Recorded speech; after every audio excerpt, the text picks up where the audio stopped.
hermanos, damos gracias a Dios por esta oportunidad de estar acá. Como ustedes saben, estamos estudiando el libro de Jonás. Estamos en el capítulo 2. Y ustedes pueden ver en pantalla ahí, mientras estaba buscando yo un título para este mensaje, me vino a la mente esta frase, la pedagogía de Dios. Y bueno, por esto entendemos básicamente la forma en la que Dios enseña. Si usted de alguna forma está relacionado con el mundo de la enseñanza, usted sabe que pedagogía significa básicamente la forma de enseñar, la manera en la que una persona enseña. En nuestros países hay un refrán que dice: cada maestro tiene su librito, es decir, cada maestro tiene su manera de enseñar, su forma, su pedagogía.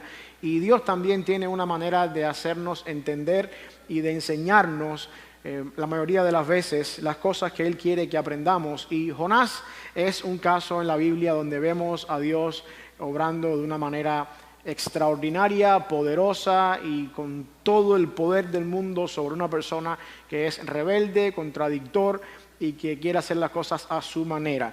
Dicho sea de paso, a manera de paréntesis, si usted es de las personas que cree que Dios nos da un libre albedrío y podemos hacer lo que nos dé la gana delante del Señor, tenga cuidado cómo usted aplica eso, porque aquí tenemos a un Jonás queriendo hacer lo que a él le da la gana y no a un Dios dándole duro para que aprenda de la mejor manera posible.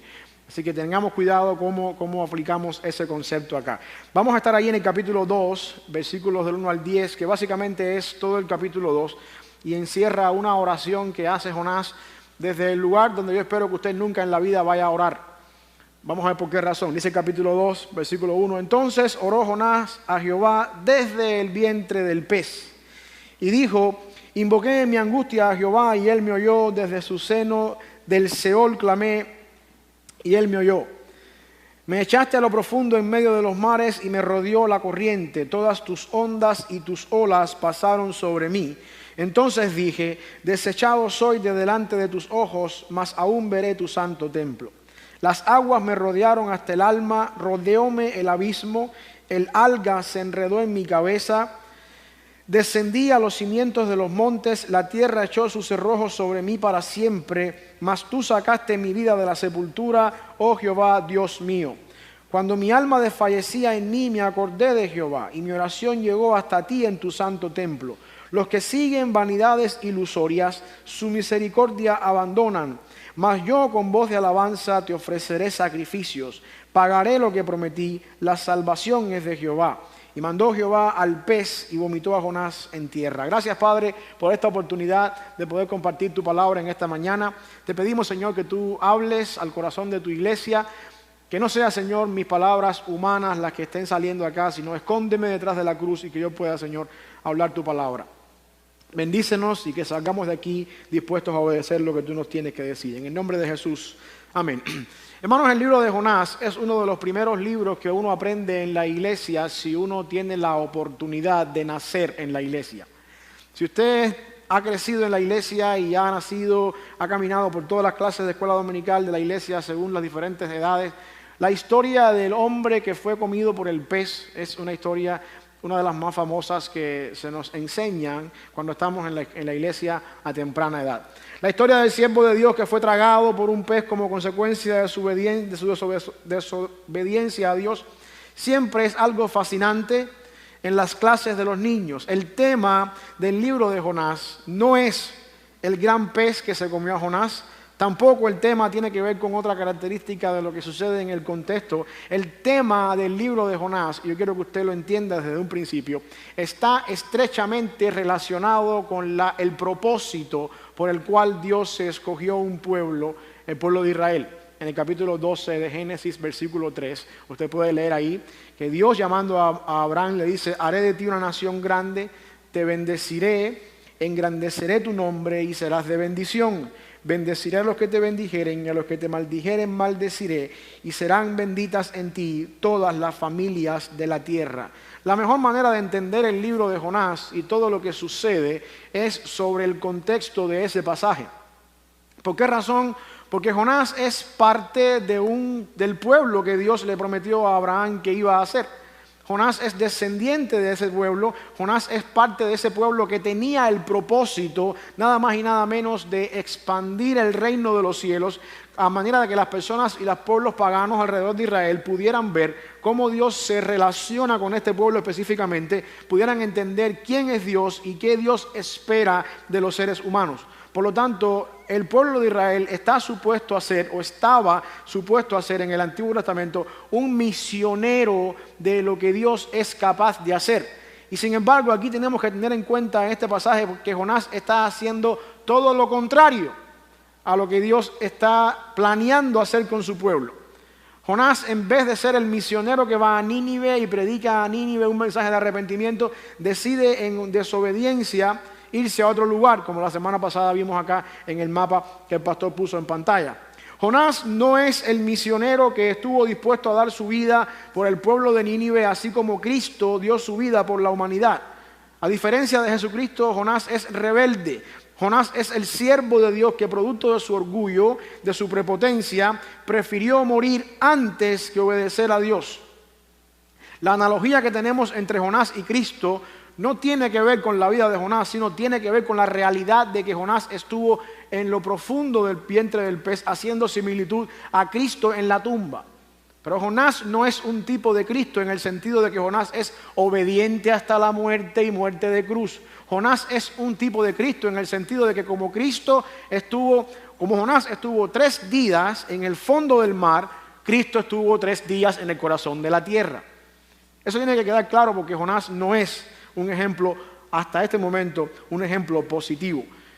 La primera mención que tenemos en la Biblia de Jonás no aparece en el libro de Jonás. Aparece en 2 de Reyes, capítulo 14, versículo 25. Dice la Biblia acá, él restauró los límites de Israel. Él es Jeroboam II, el rey de Israel. Desde la entrada de Hamat hasta el mar del Arabá, conforme a la palabra de Jehová, Dios de Israel, la cual él había hablado por su siervo Jonás, hijo de Amitai, profeta que fue de Gat-Hefer. Esta es la primera vez que se nos menciona a Jonás en la Biblia. Jonás fue contemporáneo con Jeroboam II. Esto es en el período de los reyes temprano. Ya el reino se había dividido, los 10 tribus del norte se habían ido con Jeroboam I. Y después, eventualmente, unos 2 o 3 reyes después, viene Jeroboam II, rey malvado. En el norte no hubo nunca un rey bueno, a diferencia de Judá, que tenía algunos buenos, algunos malos. Y Jonás estaba trabajando, profetizando en el reino del norte. Jonás fue el profeta que Dios usó para decirle a Jeroboam II, bajo tu reinado se va a expandir las fronteras, va a ser un tiempo de prosperidad, va a haber bendición. Y Jonás no tuvo ningún problema con traer un mensaje de parte del Señor a su pueblo. Jonás tiene problemas con traer un mensaje de parte de Dios a alguien que no es su pueblo. Pero no con ningún problema con traer un mensaje de parte de Dios a su pueblo. Y dicho sea de paso, sí, Dios a veces hace cosas buenas con gobernantes malos. Es el caso de lo que estamos viendo acá ahí en 2 de Reyes, capítulo 14, 25. Jeroboam no era bueno. Jeroboam II no era bueno. Sin embargo, Dios a veces hace cosas buenas con gobernantes malos. De manera tal que entonces Jonás, en este caso, ya entrando un poquito en el contexto del libro, prefería morir antes de que cumplir la voluntad de Dios. En el capítulo 1 del libro, que lo vimos la semana pasada con el pastor, vemos que se desarrolla la historia y que Jonás tiene la idea de que lo tiren en el mar por el simple hecho de salvar la vida de los marineros y que se aplaque la tormenta. Pero esto no fue una idea de que Jonás estaba pensando de alguna manera en escaparse de la voluntad de Dios. Él estaba prefiriendo morirse antes de tener que ir a Nínive. Jonás no sabía, vamos adelante, lo vamos a ver, que Dios ya tenía preparado un pez. Él no sabía eso. Sencillamente él les dijo a los marineros, tírenme en el mar y desháganse de mí, porque yo prefiero morirme ahogado antes de tener que ir a los paganos de Nínive. Esa fue su idea, la manera de salirse de la voluntad de Dios. Por lo tanto, si nosotros sacamos esta oración de Jonás, del capítulo 2 del libro, quitamos esta oración de Jonás, la historia tiene sentido sin perder el hilo de la historia. Mira el versículo 1 del capítulo 2, dice: entonces oró Jonás a Jehová, su Dios, desde el vientre del pez. Vamos a saltarnos hasta el versículo 10 y vamos a quitarnos de ahí desde el 2 hasta el 9. Dice el versículo 10, y mandó Jehová al pez y vomitó a Jonás a tierra. Si quitamos la historia o la oración, no hay ningún problema con el orden lógico de la historia. Jonás ora en el vientre del pez y el pez va y vomita a Jonás. Hay una razón por la cual el autor del libro quiere que nosotros tengamos esa oración, precisamente de Jonás en ese momento de la angustia. La pregunta es, ¿por qué razón el autor del libro quiere que tengamos nosotros esta oración que está acá? Vamos a ver una, a grosso modo, en todo lo que vamos a estar viendo en el mensaje, pero quizás una razón también por la cual el autor del libro nos deja una oración en el vientre del pez es para que entendamos y sepamos que incluso dentro del vientre de un pez Dios escucha. Y a lo mejor tenemos que recordar también esas verdades en nuestra vida privada.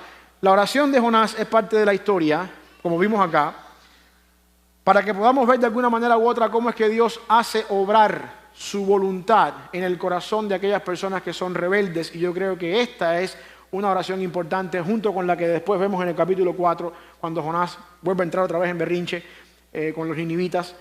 Pero la razón yo creo acá es para que podamos ver cómo es que Dios obra en el corazón de aquellas personas que están en rebeldía. Alguien dijo una vez que si tú quieres saber cómo Dios o cómo una persona se relaciona con Dios o qué tanto nivel de profundidad en la vida espiritual una persona tiene con Dios, escúchalo cuando está orando. Y eso no se lo digo para que usted esté juzgando a nadie ahora ni nada por el estilo, y esté escuchando todas las oraciones que hacemos en público en la iglesia ni nada por el estilo, pero hay algo importante que refleja mi vida de oración y mi vida cristiana en la forma en la que yo oro. Y quizás por eso tenemos acá esta oración, para que podamos entender ¿dónde está el corazón de Jonás? ¿Qué está pasando con Jonás específicamente en esas condiciones, en el fondo del mar, en el vientre de un gran pez? Por lo tanto, resumiendo todo esto en una sola oración gramatical, Dios trata con el corazón de sus hijos rebeldes, haciéndonos pasar por situaciones que nos doblegan y nos enseñan a pensar y a actuar conforme a sus propósitos eternos. Entienda bien eso y que no se le olvide eso. Si usted se va para allá afuera hoy, la semana que viene se le olvidó todo lo que yo dije, que eso se le quede en su corazón hasta el día en que estemos con el Señor. Que Dios trata con el corazón de sus hijos rebeldes, haciéndonos pasar por situaciones que nos doblegan y nos enseñan a pensar y a actuar conforme a sus propósitos eternos. ¿Cómo es que Dios trata con el corazón de los hijos rebeldes? Para que podamos nosotros actuar como Él quiere que actuemos. Bueno, la oración de Jonás juega un papel importante en este contexto, donde podemos ver algunos métodos que Dios usa, y de aquí sale la palabra la pedagogía de Dios, algunos métodos que Dios usa para tratar con sus hijos y para doblegar nuestro carácter. Dicho sea de paso, hablaba ahorita de la importancia del libre albedrío. Hermano, cuando usted vino a Jesucristo, por la gracia del Señor, y usted se hizo cristiano, dice la Biblia que usted fue comprado al precio más alto que se venden las cosas en el mercado, la sangre del Cordero. Usted fue sellado con el Espíritu Santo de la promesa. Y ese sello es la garantía de que la salvación suya no depende de usted y que está garantizada y asegurada a pesar de usted mismo hasta el día que esté en la eternidad. Quiere decir entonces que si usted viene a Cristo en un momento de su vida, en cualquier circunstancia en la que se encuentre usted, lejos de la cruz, perdido en el mundo, mientras más perdido en el mundo estás, más te va a costar trabajo tu proceso de la santificación. Cuando vienes a Cristo, Dios empieza una obra en tu vida con el propósito de perfeccionarte, hacerte conforme a la imagen de Jesucristo para prepararte cada vez más. Por lo tanto, cuidado cuando tú usas la bandera del libre albedrío para decir, yo hago lo que a mí me da la gana. No. Todo lo que pasa en tu vida, si eres un hijo de Dios, tiene el propósito de hacerte entender y de hacerte cada vez más como la imagen de Jesucristo. Eso tiene un versículo bíblico que no está en pantalla, Salmo 32:8. Dice la Biblia ahí, Dios hablando por boca de David, te haré entender, te enseñaré el camino en que debes andar, sobre ti fijaré mis ojos. Dios ha puesto sus ojos en ti, te compró con la sangre de Cristo, te puso en el rebaño de la iglesia, de los escogidos, como le quieras llamar, y prepárate porque te va a hacer entender, por las buenas o por las malas. Y el versículo 9 del Salmo 32 dice, no seas como el mulo o como el caballo, que hay que ponerle freno. Obedece para que te vaya bien. No esperes que te coma un pez para obedecer al Señor. Por lo tanto, Entre los métodos que encontramos acá vamos a ver algunos que Dios usa para hacernos entender y para hacernos doblegar nuestro carácter y nuestra vida a punto de que seamos más como Él. El primer método aparece en el capítulo 2, versículos 1 y 2, y después se repite en el versículo 7. Dice el versículo 1 y 2: entonces oró Jonás a Jehová desde el vientre del pez y dijo: invoqué en mi angustia a Jehová y Él me oyó, desde el seno del Seol clamé y mi voz oíste. Dice el versículo 7 después: cuando mi alma desfallecía en mí, me acordé de Jehová y mi oración llegó hasta ti en tu santo templo. El primer método que Dios usa es que Dios usa las circunstancias para hacernos volver a Él. Dios usa las circunstancias para hacernos volver a Él. Yo sé que hemos cubierto mucho, en el día de hoy no hemos hablado mucho del capítulo 1. La semana pasada el pastor habló bastante del capítulo 1. Voy a hacer de vez en cuando alusión acá para entrar un poquito en el contexto de lo que está pasando, porque a ustedes se les olvidan las cosas en una semana, así que de alguna forma u otra voy a ir trayendo algunas cosas del capítulo 1 para recordar un poquito lo que está pasando acá. Si usted sabe, Jonás está recibiendo una palabra de Dios de ir a Nínive.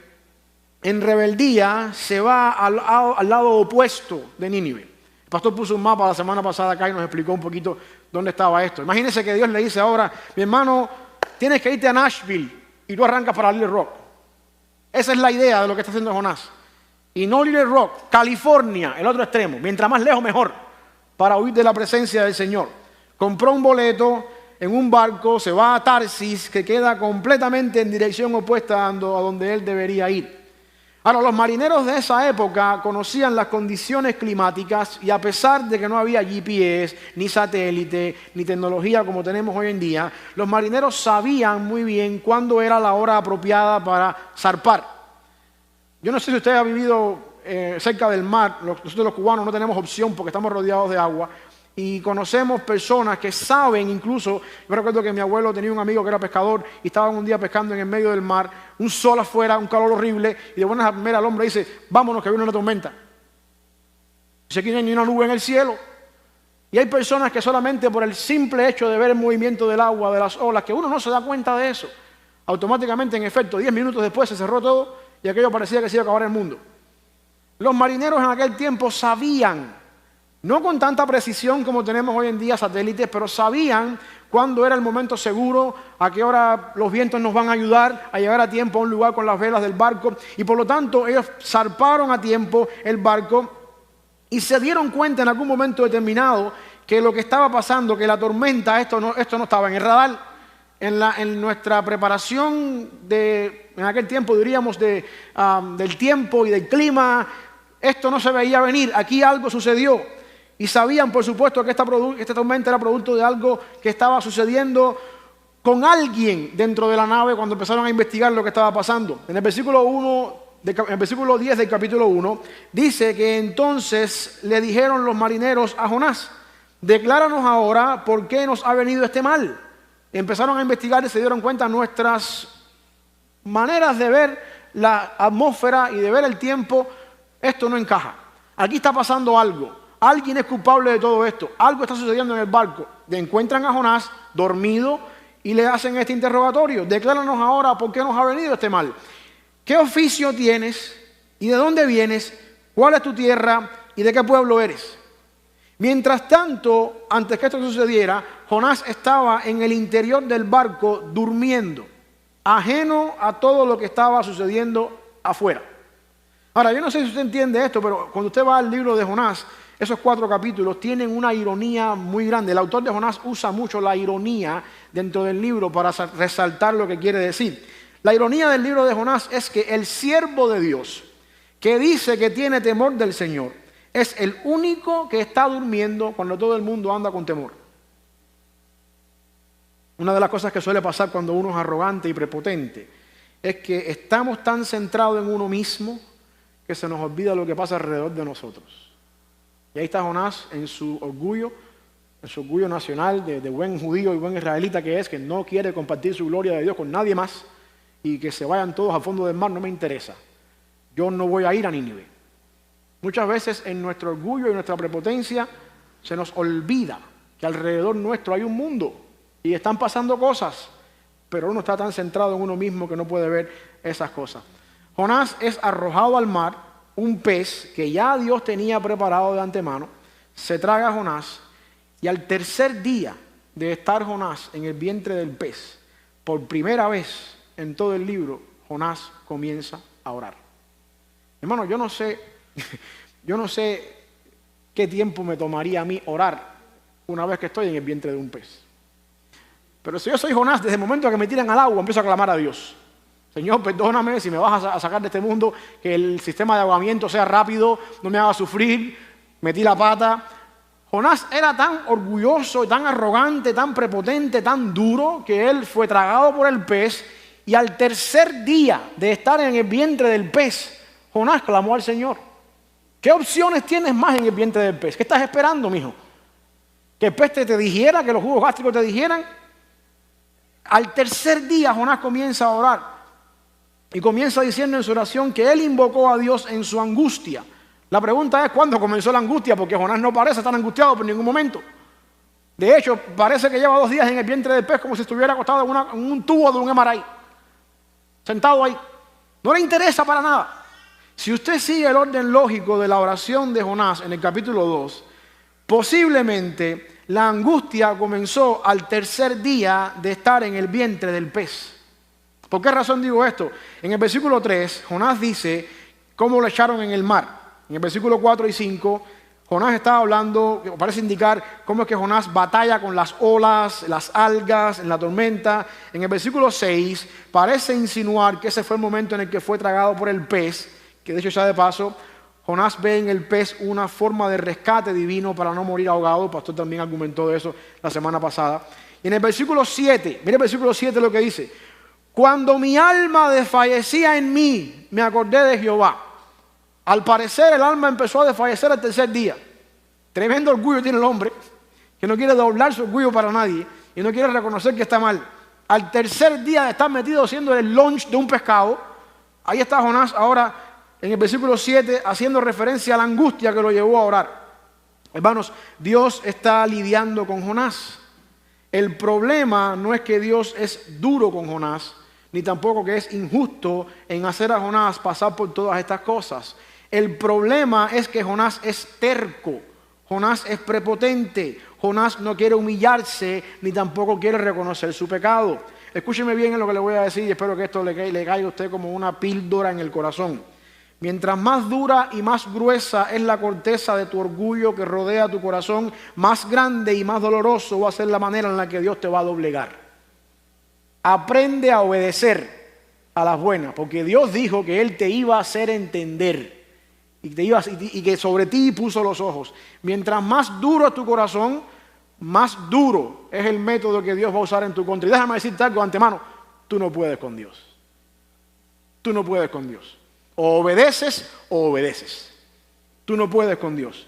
Dios llevó a Jonás a la situación en la que Jonás estaba para que Jonás entendiera que necesitaba aclamar y ponerse a cuentas con Dios. Yo espero que a ti no te toque 3 días en el vientre de un pez.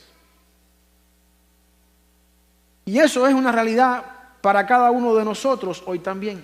Dios nos lleva a momentos en nuestra vida que no son muy placenteros para que aprendamos a clamar al Señor.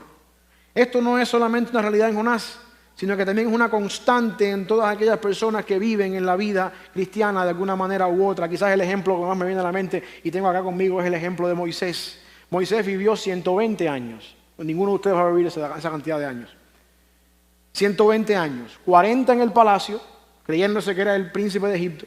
40 en el desierto, el empleado de su suegro. Y 40 lidiando con el pueblo de Israel en el desierto hasta que lo llevó a la entrada, porque él no entró, de la tierra prometida. 80 años de preparación para 40 de ministerio.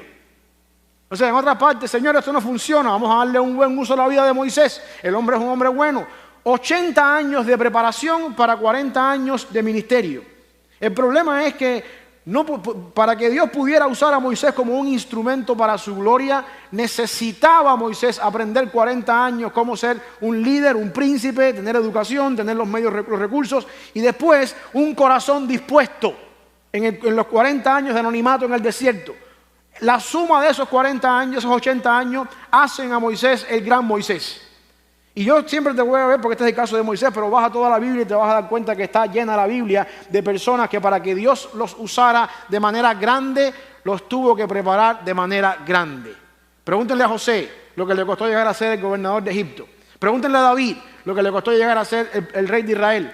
Y ahí por ahí para allá tenemos muchos más. ¿Usted quiere ser usado por Dios? Ponte las pilas, vamos, porque ahí te va.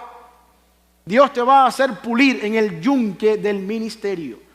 Dios te va a dar un carácter sólido, un carácter fuerte. Usted no puede ser usado por el Señor a menos que Él haga contigo lo que Él tiene pensado hacer. Y quizás el ejemplo por excelencia lo tenemos en Cristo. El autor de Hebreos dice en Hebreos 5:8 que aunque era hijo, por lo que padeció, aprendió la obediencia. Escuche bien esto, el Hijo de Dios, la segunda persona de la Trinidad, el Verbo hecho carne, para aprender a obedecer, tuvo que padecer. El tema del Hijo de Dios en todo el libro de Hebreos es algo serio, porque Hebreos comienza introduciendo a Cristo como el Hijo. En estos postreros tiempos nos ha hablado por medio del Hijo. Y empieza a decir que el Hijo es mayor que los ángeles, mayor que los profetas, mayor que la ley. Y en el capítulo 5 dice, aunque era hijo, tuvo que sufrir para aprender a obedecer. Mi hermano, si eso pasa con Cristo, que es el Hijo de Dios, primogénito Hijo de Dios, ¿qué esperas que va a pasar contigo? ¿Qué esperas que va a pasar contigo? Sin embargo, vemos acá, como dijimos, que Jesús pone este momento de obediencia en su máxima expresión cuando llegamos al capítulo 22 de Lucas. El momento cumbre del ministerio de Jesucristo en el huerto de Getsemaní. Padre, si quieres, pasa de mí esta copa, pero que no se haga como yo, sino que se haga tu voluntad. Ahí tenemos el verdadero ejemplo de una obediencia sumisa, independientemente de que la obediencia me va a costar duro. Ahí tenemos el mejor ejemplo de una obediencia independientemente de las consecuencias a la obediencia. ¿Qué diferencia? Por eso es que les digo que Cristo y Jonás no van de la mano, a no ser en los 3 días en el vientre del pez. Vete para Nínive, aquella ciudad malvada. Nínive, nada, Tarsis. Ve a morir por tu pueblo. Señor, si es posible, pasa de mí esta copa, pero que no se haga como yo, que se haga tu voluntad. Ahí está la gran diferencia. Por lo tanto, la mejor manera de enfrentar las circunstancias por las que tenemos que atravesar en nuestra vida es con una actitud receptiva. Escuche bien esto. Nosotros tenemos que ser receptivos cuando Dios nos hace caminar por ciertas aguas que no nos gustan. Si el Hijo de Dios aprendió a obedecer por los padecimientos que tuvo que pasar, es muy posible que en mis padecimientos yo los tenga que soportar, porque ellos van a traer a mi vida las mejores lecciones en mi vida espiritual.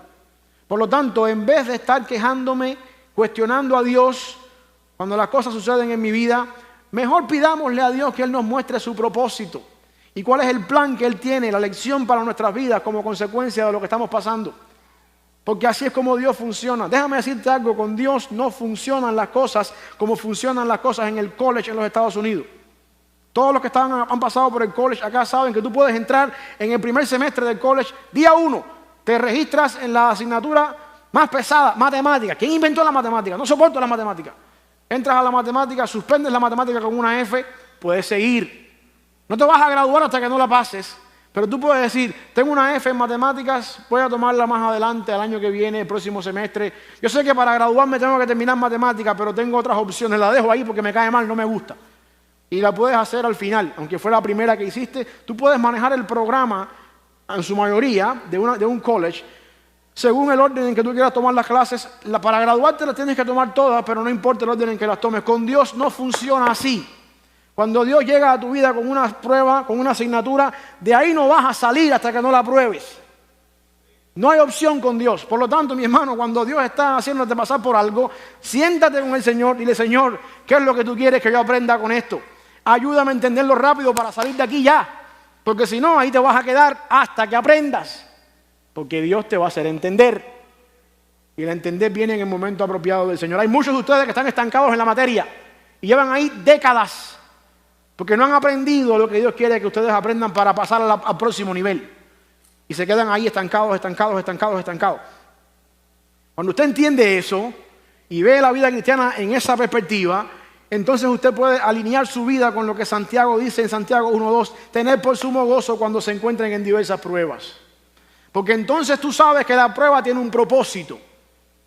Y entonces tú puedes decir, Todavía no lo entiendo, pero en oración, en ayuno, en mi tiempo con Dios, eventualmente Dios me va a dar la capacidad de entender esta prueba y voy a saber que es para mi bien. Pero eso no funciona muchas veces en nuestra vida. A manera otra vez, resumiendo lo que estábamos hablando acá, Dios trata con el corazón de sus hijos rebeldes, haciéndonos pasar por situaciones que nos doblegan y nos enseñan a pensar y a actuar conforme a sus propósitos eternos. En primer lugar, vimos que Dios usa las circunstancias para volvernos a Él. Un segundo método que Dios usa aparece en el versículo 3 del capítulo 2. Dice Jonás ahí orando: me echaste a lo profundo en medio de los mares y me rodeó la corriente, todas tus ondas y tus olas pasaron sobre mí. El segundo método que Dios usa es que Dios está providencialmente obrando sus propósitos en medio de las circunstancias. Dios está providencialmente o soberanamente, que es lo mismo, obrando sus propósitos en medio de las circunstancias. Mi hermano, uno de los atributos de Dios que más me llenan mi corazón de alegría y de esperanza es el atributo de la soberanía de Dios o de la providencia de Dios, depende de cómo usted le quiera llamar, depende la traducción, si viene del inglés o del latín, como quiera. Providencia y soberanía es lo mismo. Una de las mejores definiciones de providencia o de sabiduría o de soberanía de Dios fue escrita por el teólogo Juan Calvino en los años 1500 y tanto. Él dice que soberanía o providencia no significa que Dios está ociosamente observando desde los cielos lo que está sucediendo en la tierra, sino que Dios, como el que guarda las llaves, gobierna todos los eventos que pasan en la tierra. La razón por la que esta doctrina es de alivio para mi vida es porque si Dios desde los cielos gobierna todos los eventos que suceden en la tierra, hasta donde yo sé, todas las cosas que suceden en la tierra, sean buenas o sean malas, mi corazón está confiado en que todas las cosas están bajo la poderosa mano de Dios y está dentro de los planes de Dios y tienen que suceder con un propósito divino. Y yo puedo confiar, aunque no pueda entender. La razón para esto es lo que precisamente vemos en el caso de Jonás en esta historia.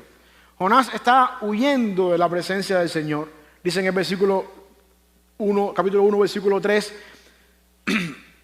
pero más adelante dice que Jonás prefería morir antes de ver a los de Nínive arrepentirse de los pecados. Lo va a decir después en el capítulo 4, versículo 3, que él prefería morir antes de que los ninivitas se arrepintieran de sus pecados. Por lo tanto, la decisión de que lo lanzaran al mar fue lo que yo le llamo un intento fallido de suicidio. Jonás prefería morirse y dijo: yo no voy a ir a Nínive, por lo tanto, mátenme. Está determinado, no voy a ir a Nínive, mátenme. Y como prueba de esto, los marineros rogaron a Dios en el capítulo 1, versículo 14, diciendo: Señor, no queremos ser responsables de la sangre de este. Todo el mundo sabía que Jonás iba a morir, o todo el mundo esperaba que Jonás iba a morir cuando lo tiraran en el medio del mar. Pero Dios tenía un plan. Pero Dios estaba obrando. El gran pez, dice el capítulo 1, versículo 17, ya Dios lo tenía preparado de antemano. Jonás no lo sabía. Los marineros no lo sabían. Ya Dios lo tenía preparado de antemano. Lo que quiere decir que Dios estaba un paso adelante de todas las maquinaciones y los planes de estos marineros e incluso de Jonás mismo. La providencia de Dios o la soberanía de Dios quiere decir lo siguiente. Dios le dice a Jonás: Jonás, levántate, vete a aquella gran ciudad, Nínive, predica contra ella, de ya 40 días voy a tener una destrucción en la ciudad por culpa del pecado. Dios dice eso, pero ya Dios sabe, este hombre es terco, este hombre no va a ir a ningún lugar, por lo tanto yo tengo preparado el barco apropiado que va para la ciudad apropiada, el pasaje apropiado, tengo en el bolsillo de Jonás el dinero apropiado para comprar el pasaje, tengo preparada la tormenta apropiada en el momento apropiado, y por si fuera poco, le dije a un pez: nada por estos lugares con hambre en este momento apropiado. Eso es soberanía de Dios. Y mientras los marineros y Jonás están planeando todo en el barco, Dios está así: ajá, usted está haciendo lo que ya yo de antemano predije que ustedes iban a hacer. Dios sabía que Jonás iba a huir de su presencia. Dios sabía que se iba a meter en un barco. Dios sabía que el capitán del barco lo iba a encontrar durmiendo en el interior del barco. Dios sabía que cuando tiraran suerte, la suerte iba a caer sobre Jonás. Dios sabía que Jonás iba a preferir morir antes que obedecer. Dios sabía que lo iban a tirar al mar y ya Dios tenía preparado el pez. Esto no quiere decir que Dios es el causante de todos los problemas, ni tampoco es el responsable del mal. Dios no es el responsable ni el autor del mal que ocurra allá afuera. Sencillamente Dios permite las circunstancias que suceden allá afuera en su soberanía con un propósito eterno. Dios no es el responsable de tu pecado. Usted no peca por culpa de Dios, en otras palabras. Cuando usted va entonces a Santiago 1:14, se va a dar cuenta que Santiago dice: cada uno es tentado cuando de su propia concupiscencia es atraído y seducido. Usted peca porque a usted le gustó el pecado. Ahora, eso no quiere decir que Dios no lo permitió. Con un propósito eterno, sí. Con un propósito soberano, sí. Pero Dios no es culpable de tu pecado. Usted pecó porque a usted le gustó el pecado. Esto sí quiere decir que mis pecados y los tuyos, mis faltas y las tuyas, no toman por sorpresa a Dios. Dios ya tenía un plan de antemano para arreglar mis problemas y tus problemas. ¿Usted quiere un versículo y un capítulo para eso? Apocalipsis capítulo 13, versículo 8. Juan dice ahí que el Cordero había sido inmolado desde antes de la fundación del mundo.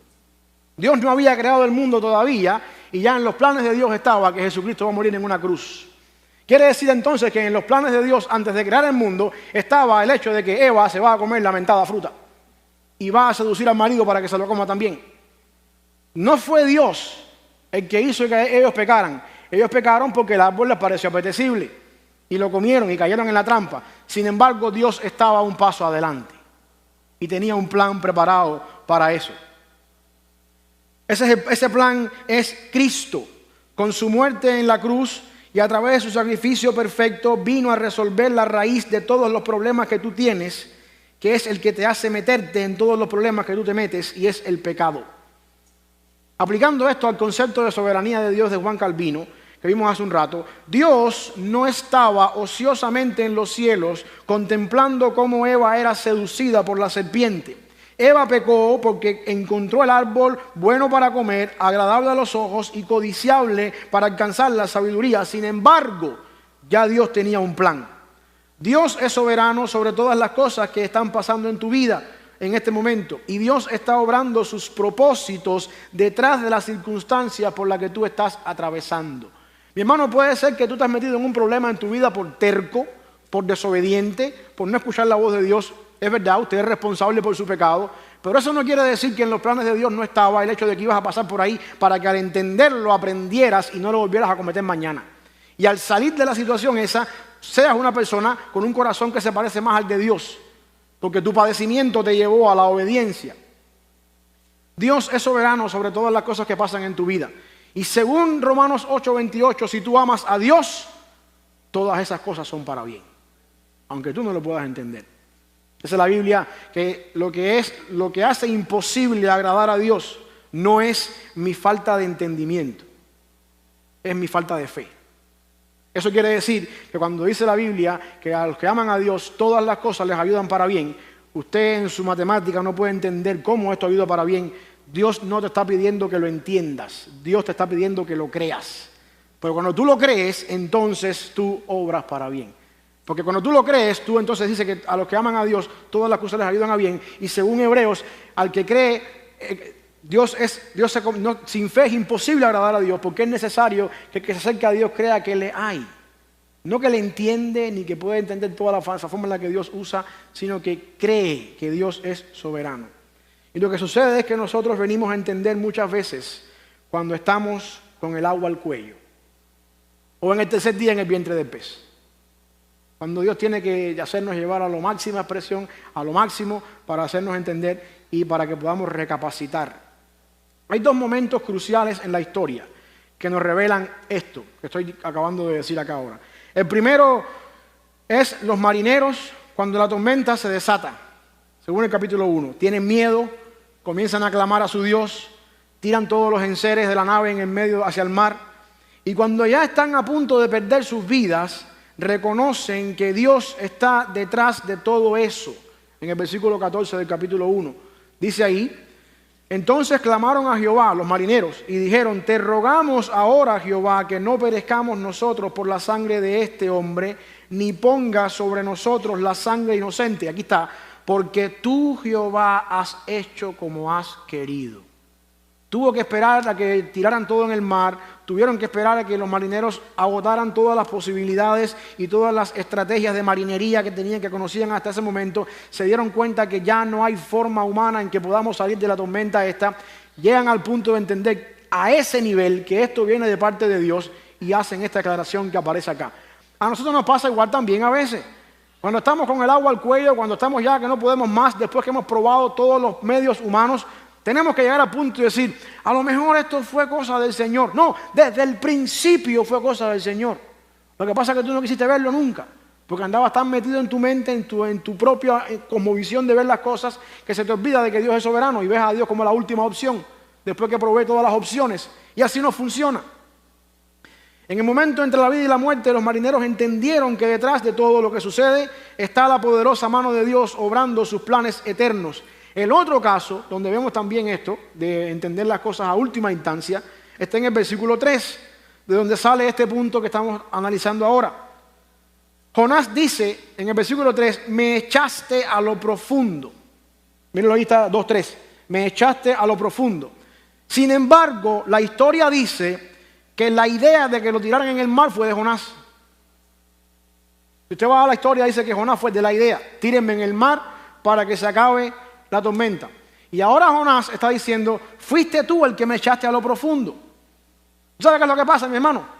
Que 3 días en el vientre del pez hay tiempo para pensar y para reflexionar y para entender de una vez y por todas que toda esta maquinaria de huir para un lugar, de meterme del lado de acá, de esconderme en una bodega, de crear una tormenta por desobediencia, todo esto, incluso el plan de que me metieran en el fondo del mar, de que me comiera un pez, todo eso es un plan de Dios. Y Jonás pudo entender: sí, yo fui de la idea de que me tiraran en el mar, pero esto fue un plan divino.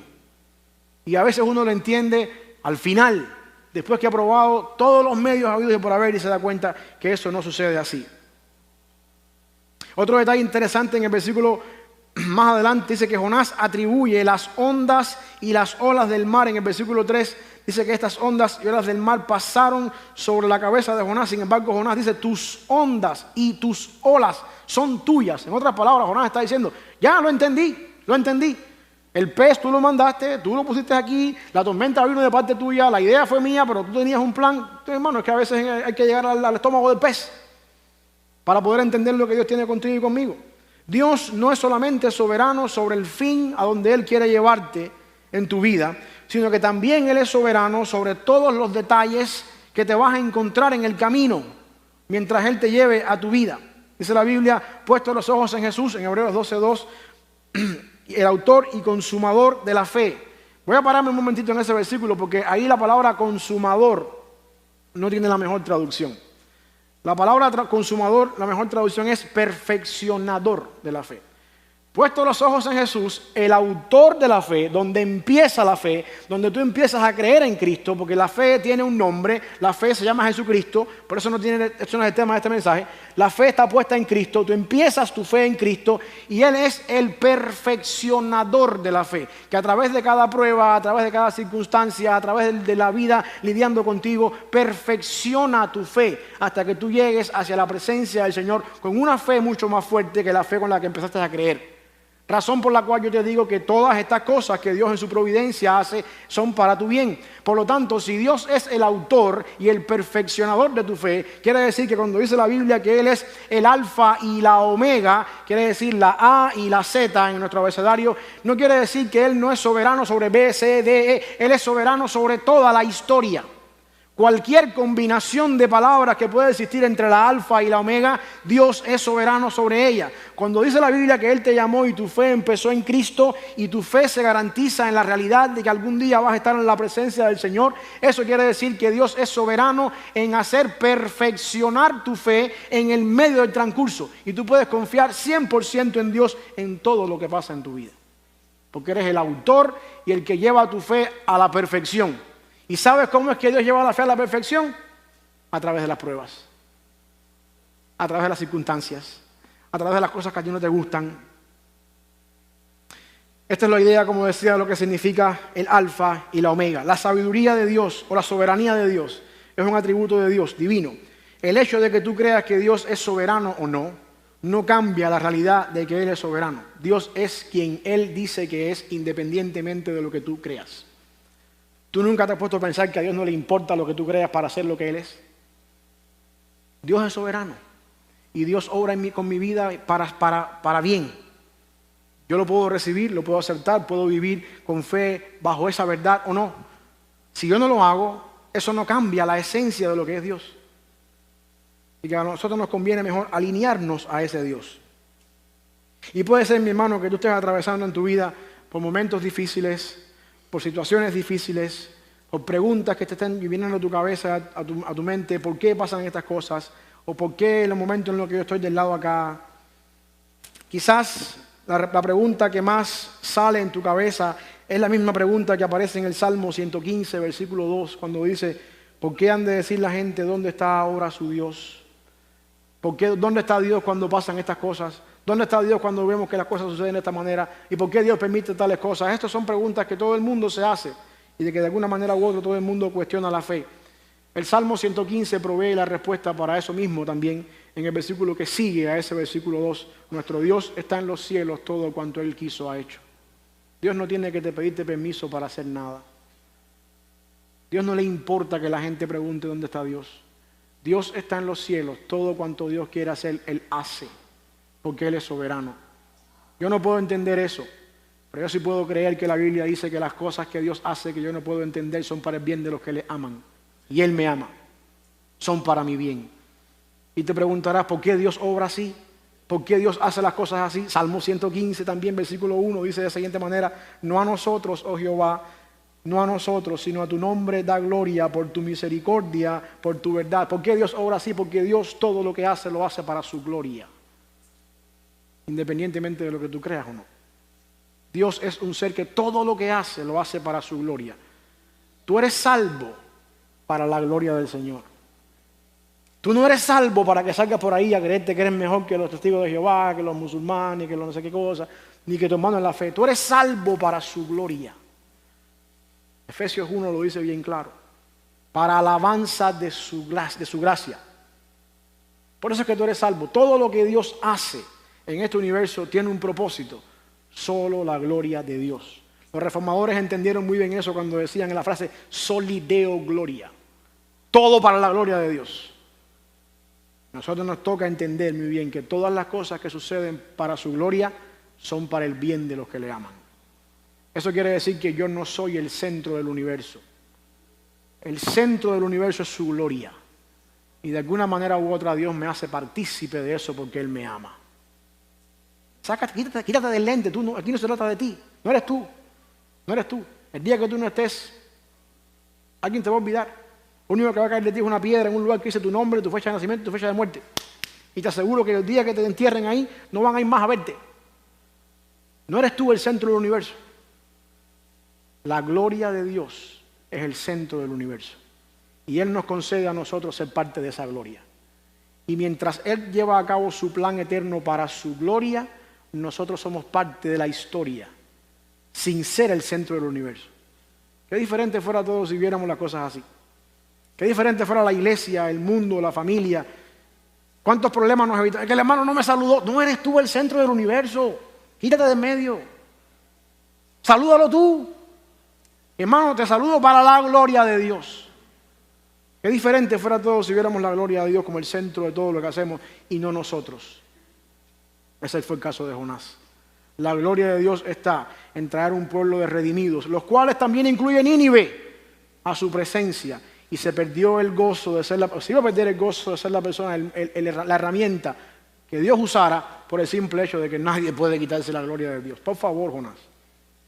Dios trata con el corazón de sus hijos rebeldes, haciéndonos pasar por situaciones que nos doblegan y nos enseñan a pensar y a actuar conforme a sus propósitos eternos. En primer lugar, vimos que Dios usa las circunstancias para hacernos volver a Él.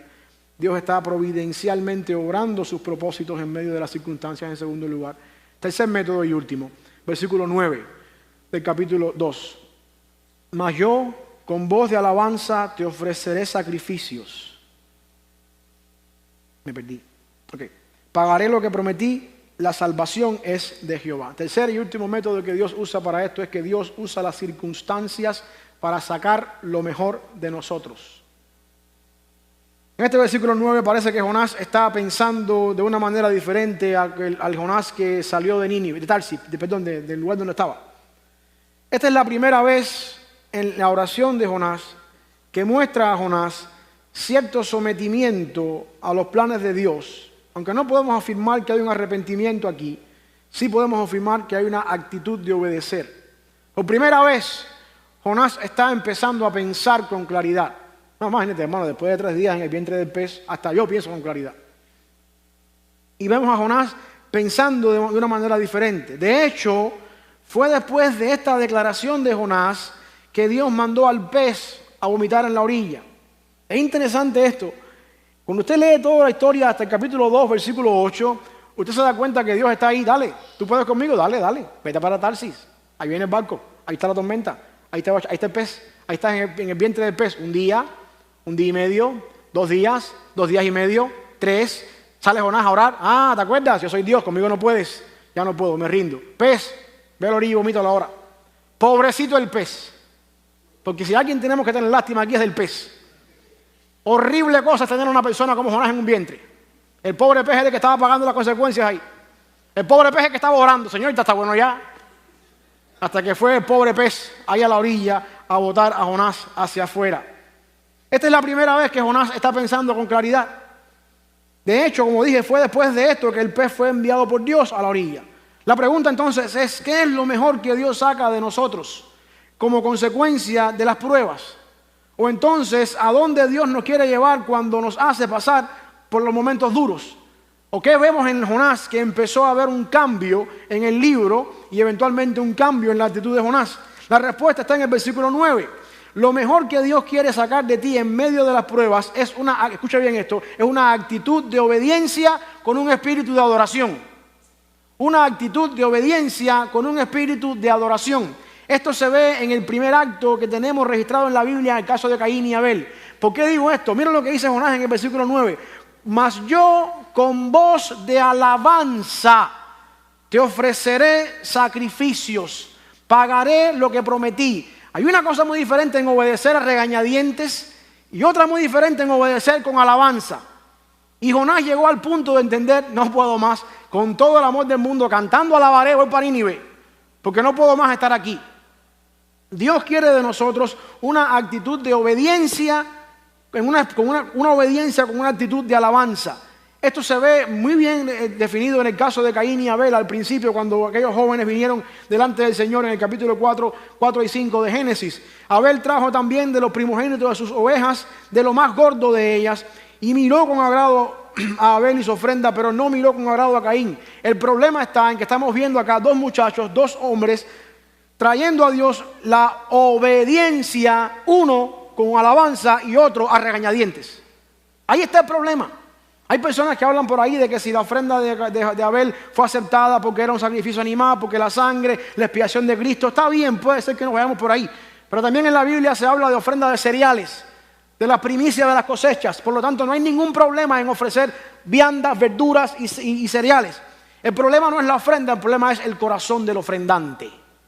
Y eso es lo que estaba pasando en el caso de Caín y Abel. Dios mira con agrado una obediencia con una actitud de adoración. Dios mira con desagrado una obediencia a regañadientes. ¿Y sabes lo que es lo que pasa? Que usted puede obedecer a regañadientes con una sonrisa de oreja a oreja y me puede engañar a mí o a tu hermano, pero a Dios no. Porque la última vez que yo leí la historia de David, cuando se apareció Samuel delante de los hijos de David, Dios le dijo a Samuel, yo miro lo que tú no ves. Hermano, olvídate de agradar a alguien aquí delante. Olvídate de hacerle quedar bien a todo el mundo. Olvídate de hacer una pantalla para que todo el mundo vea lo bien que tú eres, lo bueno que sirves, lo fiel que eres. Dios mira lo que nadie ve. Preocúpate porque Dios vea lo correcto. Y que no esté los demás dando una pantalla que no tiene nada que ver con lo que está pasando acá. La razón por la que Dios miró con desagrado la ofrenda de Caín es porque Caín estaba cumpliendo con el rito de boca para afuera. Pero si nosotros seguimos avanzando en la historia, llegamos entonces a otro pasaje interesante también con respecto a esto mismo. Esto es un patrón que se repite en toda la Biblia. Ahí tenemos a Saúl, después de la victoria de los amalecitas, donde Dios ya había dicho, dicen en mi país, que no quede títere con cabeza.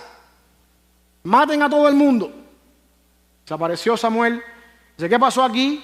No, una victoria horrible, tremendo fue esto. Dios nos dio la victoria. ¿Y qué es eso que yo escucho allá atrás? Esos animales que yo escucho allá atrás. ¿Qué cosa es eso? No, es que el pueblo se quedó con todas las cosas para ofrecer al Señor sacrificio, justificándose, porque también no solamente eran los animales, sino también el rey le perdonó la vida. Y aquí viene la declaración de Samuel, en 1 Samuel capítulo 15, versículo 22.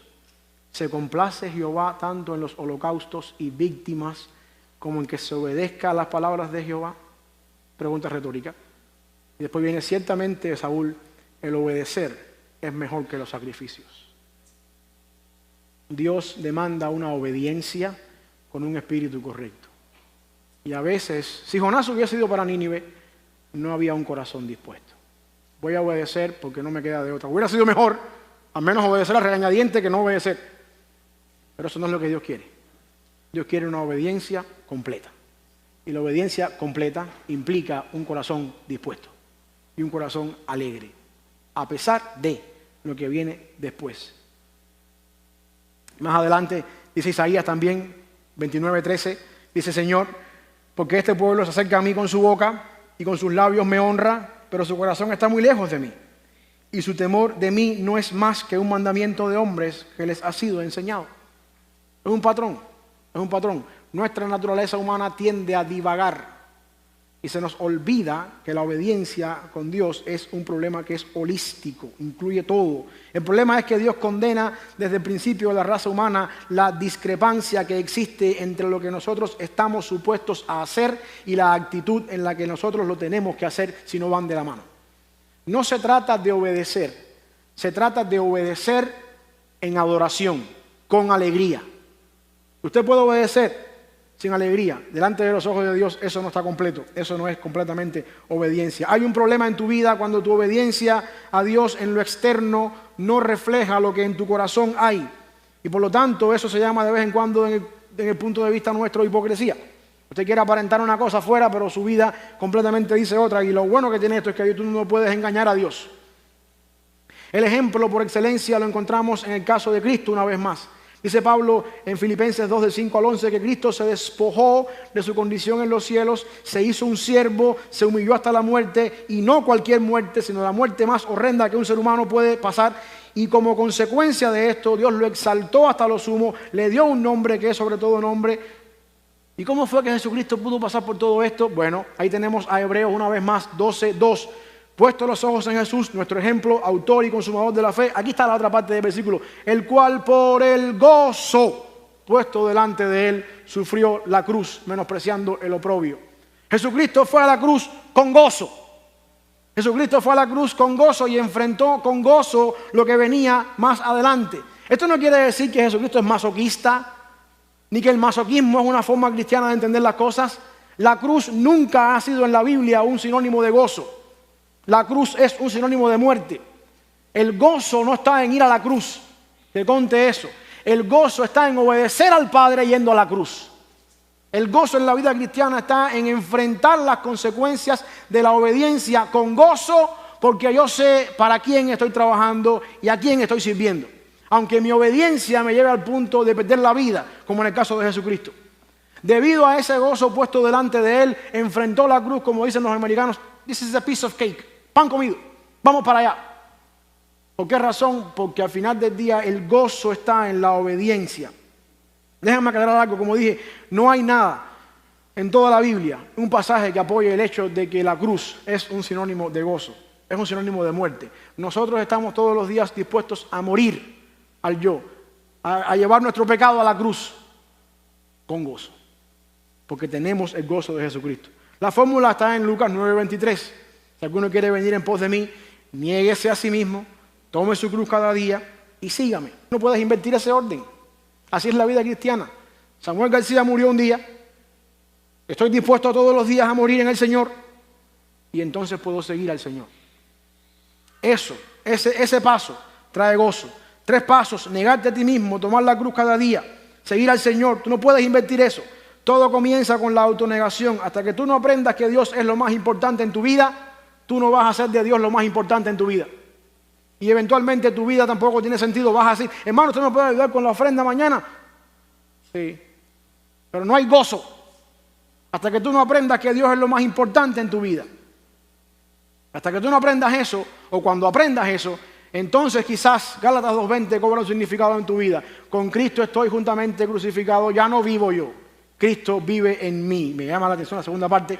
Lo que ahora vivo en la carne, lo que ahora no me gusta, lo que ahora me cae mal, las cosas con las que yo batallo, las vivo por fe en el Hijo de Dios. Eso solamente es posible cuando tú aprendes a ver la vida cristiana con gozo. Y eso es lo que Dios tuvo que hacer a Jonás, aprender 3 días en un vientre de un pez. Yo espero que no sea el caso de ninguno de nosotros. Porque hoy en día hablamos a veces, y no quiero manipular sentimientos con lo que voy a decir ahora. Hablamos de Jonás 3 días en un vientre de un pez. Pero aplíquese también ahí 3 días en una cama en ICU para entender cosas a veces también. No quiero manipular ni tampoco quiero llamar la atención a nadie. Dios tiene sus métodos extremos muchas veces para hacernos entender ciertas cosas. Según Pablo, el sacrificio de Cristo en la cruz es un motivo suficiente para negarnos a nosotros mismos y responder al Señor en obediencia con gozo. Entender lo que Dios hizo en la cruz por nosotros y encontrar en la cruz de Cristo la razón para amar al Señor, servir al Señor, obedecer al Señor, aun cuando me puede costar y me puede doler, es una actitud de adoración genuina. Alguien dijo una vez que adoración no es nada más y nada menos que el sacrificio de mi alabanza. Es dar a Dios y darme yo mismo hacia Dios. Y esto es precisamente lo mejor que Dios puede hacer y sacar de nuestras vidas en las circunstancias. Y si Dios tiene para eso que llevarnos a las circunstancias extremas, lo va a hacer, porque Él prometió que nos va a enseñar y sobre nosotros puso nuestros ojos. A nosotros nos toca no ser como el mulo, tercos, necios, sino obedientes para poder entender lo que Dios tiene para nosotros. A manera de conclusión, mis hermanos, Dios trata con el corazón de sus hijos rebeldes, haciéndonos pasar por situaciones que nos doblegan y nos enseñan a pensar y a actuar según sus propósitos eternos. Para eso, según Jonás 2, Dios usa 3 métodos, usando las circunstancias para hacernos volver a Él, obrando sus propósitos en medio de las circunstancias y sacando lo mejor de nosotros en cada circunstancia.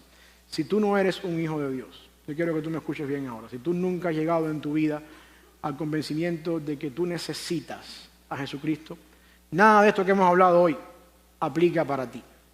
Tú estás quizás en la condición de la gente de Nínive, esperando la condenación del Señor y ni siquiera lo sabes.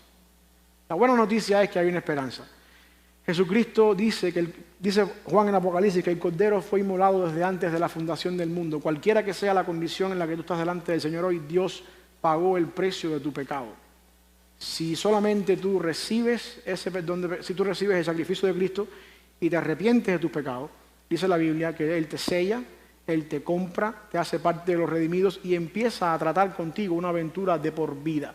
Y los que estamos acá en esta historia, que hemos avanzado cierta cantidad de años acá, podemos dar fe de que no hay mejor decisión en la vida que hayamos podido tomar que recibir a Cristo como Salvador nuestro. ¿Alguien puede decir amén? Amén. Amén. Si tú estás acá y tú nunca has llegado a ese punto en tu vida, yo no quiero que tú salgas por esa puerta hoy sin por lo menos tener la oportunidad de ponerte a cuentas con Dios. No hay mejor vida que la vida cristiana.